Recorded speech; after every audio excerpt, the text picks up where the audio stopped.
Hey, Tiny T Prepper here, and I got a couple levers or pry bars, and these are the flat ones. If you take a look at them, the flat pry bar, and just what I like or dislike between the two of these. I bought this one first. I either bought it or I got it given to me, probably from my dad or somebody. I was a little bit older, or I may have bought it when I first got down to Texas. And this second one I bought later when I wasn't able to find this or didn't have it with me where I was working at, and I needed one of those flat pry bars, and I bought this one second. And I didn't realize there was such a difference in some of these, because when you go to the store, you just go pick one up, and there is a bit of a difference. If you take a look here, I got them lined up, and this first one's a little bit longer, and it also has a little bit of a curve right up in here, and I ain't sure if it's a curve or the length, probably the length, I think of it, but it seemed to have a lot more prying power. But I also think this little bit in here gives me a little bit of extra, where I don't know if you ever use a curved hammer or a straight hammer, claw hammer, you know, the straight or the curved claws on the hammers, but I know the curved ones, they kind of rock and give me a little bit more leverage when I'm trying to pry or pull out nails.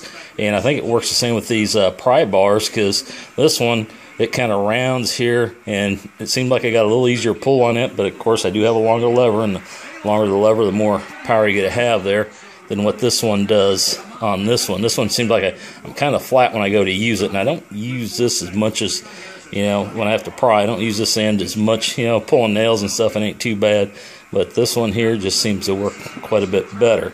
Now, the other thing I don't like about this one is it's painted here on the end, and that paint gets kind of rough. I've had to actually sand some of that off, because when it gets roughed up, it's got some sharp pieces on there, and they've actually cut me.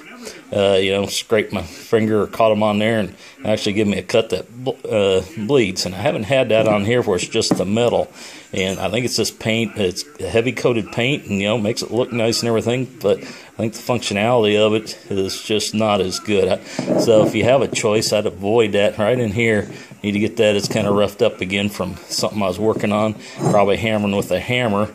I beat on these sometimes to get them in between the boards with a hammer, and ain't too bad, but I have had it real rough and had to get in there with a file or you know, rough sandpaper and kind of smooth that back off, so it wasn't dangerous there to use. And like I say, take a look when you look at these pry levers, these flat bars, pry bars, that you take a look at the differences in them and kind of look at it. So anyway, this is Tiny T Prepper signing out.